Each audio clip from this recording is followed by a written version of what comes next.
हम लोग बात करने वाले हैं यूनियन बैंक के अप्रेंटिसशिप के बारे में। बेसिकली ये पर्टिकुलर वीडियो इस पे रहेगा कि आखिर आपको इसके लिए अप्लाई करना चाहिए या नहीं करना चाहिए।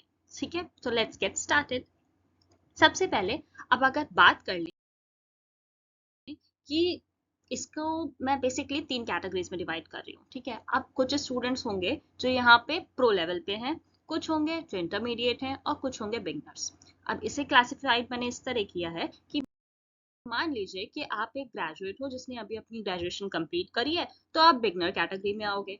अगर आपकी ग्रेजुएशन को 1-2 साल हो चुके हैं, आप थोड़े बहुत एग्जाम्स दे रहे हो कॉम्पिटिटिव, बट अभी तक आपने एक भी पेपर क्रैक नहीं किया है, तो आप इंटरमीडिएट कैटेगरी में आओगे। और प्रो ऑफ कोर्स वो स्टूडेंट्स हैं जिन्होंने मल्टीपल गवर्नमेंट एग्जाम्स दिए हैं, काफी क्रैक भी किए हैं, कुछ का प्री निकला है, कुछ का मेन निकला है, अभी फाइनल सिलेक्शन नहीं हुआ है, बट एटलीस्ट वो उससे क्लोज है। ठीक है, तो सबसे पहले जो बिगनर स्टूडेंट्स हैं उनके लिए मेरा सजेशन ये है कि अभी वो फ्रेशर, ठीक है ना, मतलब उनका जस्ट ग्रेजुएशन कंप्लीट हुआ है, तो अगर वो इसे ट्राई करना चाहते हैं तो ऑफकोर्स उन्हें पेपर जरूर इसका अप्लाई करना चाहिए अप्रेंटिस का। ठीक है, 1 साल का होता है, तो आप अप्लाई करोगे तो आपको एक्सपोजर मिलेगा। उसी जगह जो इंटरमीडिएट है, जैसे 1-2 साल हो गया है जिन्हें पेपर के इन्वायरमेंट में, उनके लिए भी ये बेटर अपॉर्चुनिटी है, बिकॉज उन्हें एक आइडिया लगेगा और एट द सेम टाइम वो ऑलरेडी प्रिपेयर कर रहे थे तो उनके पेपर निकलने के चांसेस ज्यादा है।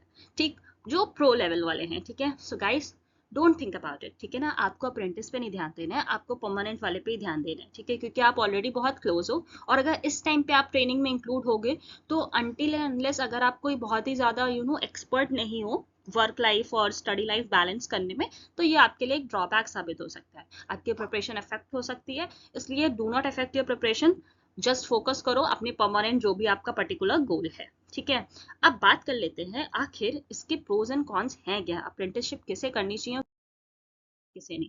तो सबसे पहले अगर मैं प्रोज की बात करूं, तो सबसे अच्छा पॉइंट यही है कि इसकी स्टाइपेंड अच्छी रहती है, साथ में आपको एक एक्सपीरियंस मिल जाता है, और इसी के साथ आपको जब आपकी जो ट्रेनिंग कंप्लीट होती है तो आपको एक सर्टिफिकेट भी मिलता है फॉर द एक्सपीरियंस। ठीक है, लेकिन एट द सेम टाइम अगर हम लोग ध्यान दें तो आपको वहाँ के वर्किंग एनवायरनमेंट से एक फेमिलैरिटी मिलती है। ठीक, आपको पता चलता है, मान लो कि आप एक फ्रेशर हो जो कि बैंकिंग में जॉब करना चाहते हो, तो एटलीस्ट आपको वहाँ पे 1 साल रह के ये पता चलता है कि आखिर बैंक का कल्चर है क्या। ठीक है, क्योंकि बाहर से देखने में कुछ लोगों से आप मिलोगे तो सब आपको पॉजिटिव पॉजिटिव बताएंगे, कुछ से मिलोगे सब आपको निगेटिव निगेटिव बताएंगे। अल्टिल एंड अनलेस जब तक आप खुद से नहीं एक्सपीरियंस करते हो, यू कांट जज it whether it is right for you और रॉन्ग फॉर यू। तो मेरे अकॉर्डिंग किसी गोल पे एकदम स्टक होने से पहले इट्स अ गुड अपॉर्चुनिटी, क्योंकि आप एटलीस्ट 1 ईयर वहां रह के वहां का एनवायरमेंट समझ सकते हो। एट द सेम टाइम इसकी स्टाइपेंड भी कोई इतनी बुरी नहीं है। It's like for मतलब this particular notification it's around 15,000 for rural और 18,000 for urban and 20,000 for metro cities। ठीक है, जो कि खुद में ही बहुत अच्छा अमाउंट है। लास्ट ईयर तक ये स्टाइपेंड और भी कम हुआ करती थी, अराउंड 12,500 और 15,000 के बीच में, एक अलग अलग रेंज थी अलग अलग सिटीज और उसके अकॉर्डिंग। ठीक है, लेकिन इस बार इसका अमाउंट भी बहुत डिसेंट रखा गया है। तो I don't think it is a bad amount. अगर आप कोई फ्रेशर हो, स्टूडेंट हो, ठीक है, आपको कोई जॉब करनी है या आपको साइड इनकम चाहिए, तो ये एक बेटर ऑप्शन हो सकता है। क्यों हो सकता है, बहुत से लोग कहेंगे कि मैं कोई और काम कर लूंगी, I will go for tuition, I will go for this, I will go for that. ये इसलिए बेटर है बिकॉज अगर आप उसी फील्ड में अपना क्या कहते हैं एक्सपीरियंस करते हो, जिस फील्ड में आपको आगे जाके वर्क करना है, तो वो आपको एक पॉजिटिव इम्पैक्ट देगा। ठीक है, वहाँ का पूरा कल्चर आपको समझ आएगा, ये समझ आएगा कि आप आखिर किस पोस्ट के लिए अप्लाई करना चाहते हो, whether it is a clerk और पीओ और वट एवर इट इज। ठीक है, तो आप सेम ऑर्गेनाइजेशन में वर्क करके वहाँ का वर्क कल्चर काफी हद तक सीख सकते हो, तो इसलिए ये बेटर है। ठीक, अब एक्सपीरियंस तो ऑफकोर्स आपको मिल रहा है। अब आगे बात कर लेते हैं, प्रोज हो गया, सब अच्छा अच्छा बता दिया, तो कॉन्स भी तो होंगे।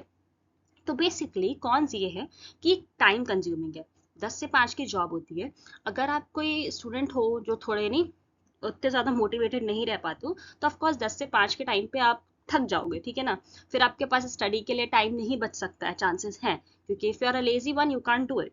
बट या अगर आपका टाइम मैनेजमेंट बहुत अच्छा है, आप बैलेंस कर सकते हो, तो you can go for it. इसीलिए जो लोग प्रो है, मतलब जो लोग ऑलरेडी बहुत क्लोज हैं अपने एग्जाम क्रैकिंग के पास, तो उन्हें मैंने ये सजेस्ट नहीं करा है, बिकॉज उनके लिए ये एक ड्रॉबैक साबित हो सकता है। बट हाँ, अगर आप ऑलरेडी मैनेज कर रहे हो और आपको लगता है कि आप दोनों चीजें स्टडी प्लस वर्क मैनेज कर सकते हो, तो that's a pretty good thing.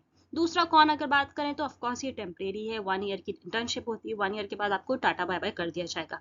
And guys please be sure with it, उसमें मेंशनड है कॉन्ट्रैक्ट में, आपसे जो भी कह रहा हो, ठीक है, इट्स वेरी कॉमन कि ये आप लोगों को ऐसा बोला जाता है कि नहीं इंटर्नशिप है, गवर्नमेंट बैंक में है, तो घर में ही बोला जाएगा कि नहीं हो सकता है, क्या पता परमानेंट हो जाओ, आप गवर्नमेंट का है, पहले ऐसे होता था, ऐसा होता था, वैसा होता था, so please guys don't trust it, ये टेम्परेरी ही है, 1 साल बाद आपको टाटा वाटा हो जाएगा, नो मैटर आप किस किस बैंक में हो, किस में नहीं हो, क्योंकि ये उनका ट्रेनिंग प्रोग्राम है यार, वो 1 साल सिर्फ आपको ट्रेन कर रहे हैं, एज एन इंटर्नशिप समझो इसको, ठीक है ना। तो ऐसा मत सोचना कि आपको वहां पे कुछ परमानेंट और समथिंग लाइक दैट ब्ला ब्ला मिलेगा, इट्स नॉट गोना हैपन।